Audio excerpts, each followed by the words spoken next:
Hey, check it out, everybody. It's Phil from New York Rocks, and we're rocking down here at Desire. We're here in Manhattan, and I'm here with Leandra Ramm. How you doing, Leandra? Good, how are you? Great, great, great. Now, you're down here today, and talk about what brings you here today, and let's talk about your music, because I heard you're a singer, songwriter, actress. God, you got a lot of things going on. Thanks. Yeah, I'm on the cover of this magazine, a really great magazine. Right. So this party is a holiday party as well as the magazine release party. And I'm featured in the middle of the magazine. There's a couple pictures and they talk about my singing. And I write some songs with my manager, Fred Kasha, and we released like 4 or 5 singles in the last couple months. Okay. I have a Christmas song that's out right now. And all of my music's on iTunes and Amazon. You got a lot of exciting things going on. Yeah. Tell everybody where you're from, though, and how'd you get started with the music? Go ahead. I'm from New York. I'm actually from Roosevelt Island, which is a little tiny island in the middle of the East River. You see that little red Tram. trolley? Yeah, exactly. Right. And they're playing my story actually on the television, and they show the tram. But yeah, I grew up in New York, and I sang my whole life. So it sort of came naturally to me because all I've ever known is performing. I've done it since I was a little girl. Wow, exciting. So now, I heard you do plays too. You act. You're like an actress in plays too. Right. Talk about that. Yeah, I do musicals as well as operas. The last show I was in, I believe you saw it. It was called A for Adultery. Right. It was based on the Scarlet Letter. Yeah. So I played the role of Hester Prynne. It was a very dramatic role. And I had 7 songs, and it was very intense, and we had like 6 shows a week or something. So I do a lot of shows in the city. Okay, now talk about the magazine. How'd you get approached with Robert Guida, right? Was the editor-in-chief of the magazine? I don't actually remember how we met. It was just, I feel like I've known him for a while. We just sort of networked. And I was previously in Talent in Motion, which is a separate magazine that also is celebrating one of their releases today. That's Brooks. That's Brooks, exactly. And I was in an editorial section with my sister, who's also a model. And I was recently on television on Lifetime on My Life is a Lifetime movie. I was the season finale. This is one of my songs, actually. Wow, look at that. And perfect timing, right? So then cover of really great magazine. we basically decided to make this article about my whole life as a Lifetime movie, since I just was on television about it. So this is the first time I'm actually seeing it, so I'm excited to actually read the whole thing. But the gist of it is about how I had a cyber stalker for 6 years, and I was terrorized. A little bit about it. It's very traumatic to have that happen to you. Yeah. Because being in the spotlight, I've been doing TV for a long time. There's a lot of jealousy and a lot of people out there.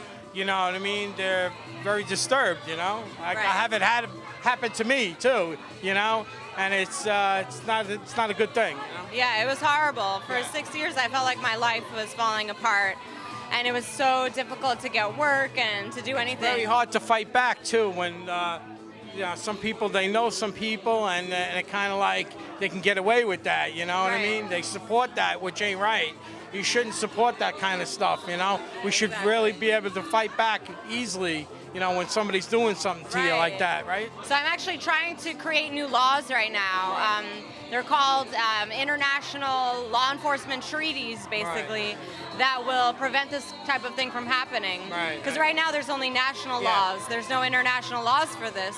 So what he's doing is actually legal, which is crazy. And the weird thing is you never did nothing in any way to hurt anybody. And I had the same things happen to me too. I never did anything to hurt anybody. And there's so many people, there's really bad people out there, or they're evil and whatever, or they're mentally disturbed, and they, and it shouldn't be like that. Like this shooting that just happened in Connecticut. It's like somebody that's totally mentally unstable, and then he ruins lives of so many people. Right.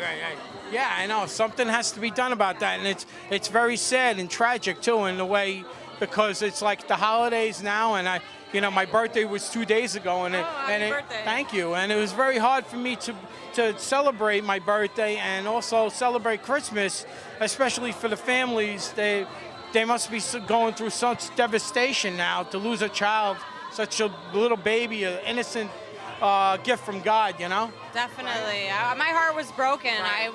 It's the most horrible thing, and they say that a death of a child is the one thing that you can't get over. No. Everything else, you know, you could, with time, your heart can heal, but the death of a child is, you can't get over that. Well, you know what? It's like bittersweet, though, but we're here because, speaking about this, because this is what we need out there. We need people to speak up and to tell the stories that are going on, like yourself and myself, that we had this abuse going on and this stalking and stuff like that. And people really need to pay attention to that it's really happening to us instead of being ignored, you know what I mean? And then things will be done about it, because, you know, if nobody speaks up, then, you know, silence that's what it dies in the silence, you know? Yes, I agree with that 100%. It's all about advocacy, and telling personal stories.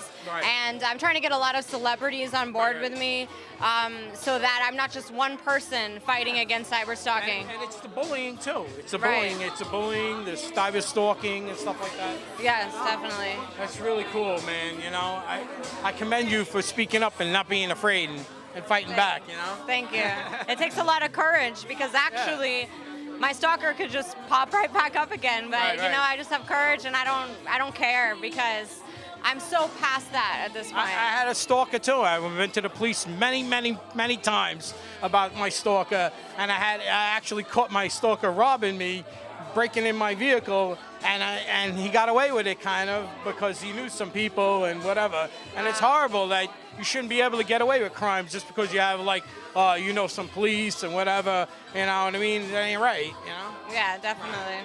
Okay, all right, so, well, you're here with the magazine, and you got a great career, and, you know, that's in the past now, and that's gonna, you know, we gotta move forward, and that's what we're gonna do, you know? The positive things. I want to show you, this is the spread right here. Yeah, the spread in the middle. Yeah.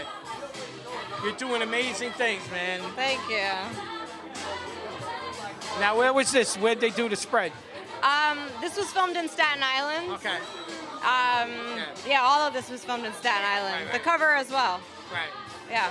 Cool, man. Well, I want to thank you very much. It's a pleasure, it's all mine, speaking with you.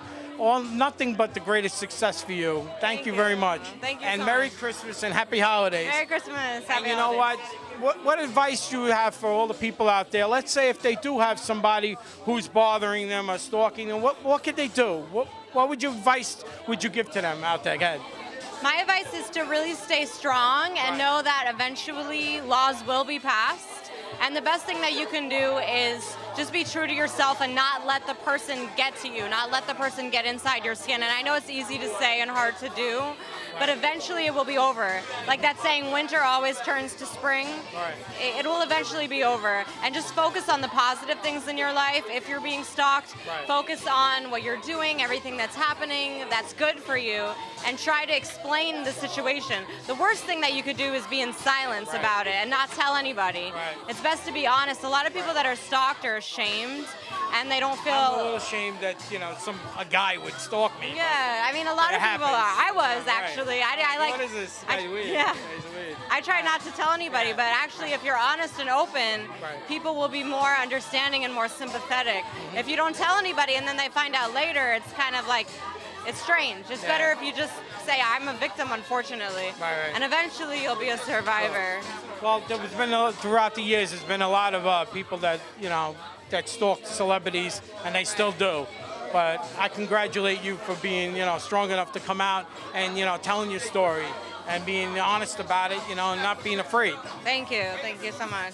All right. Well, I want to thank you guys very much and for the beautiful interview again, and best of luck to you. Thank you. All so right. Nice to... Have a Merry Christmas. You too. Okay, you're watching New York Rocks. Who rocks better than us? Nobody rocks like New York Rocks. We rock the best. And remember, don't be afraid. If somebody's doing something to hurt you, don't be afraid. Get out there and let people know what's going on. Peace out, everybody. Merry Christmas. Happy holidays.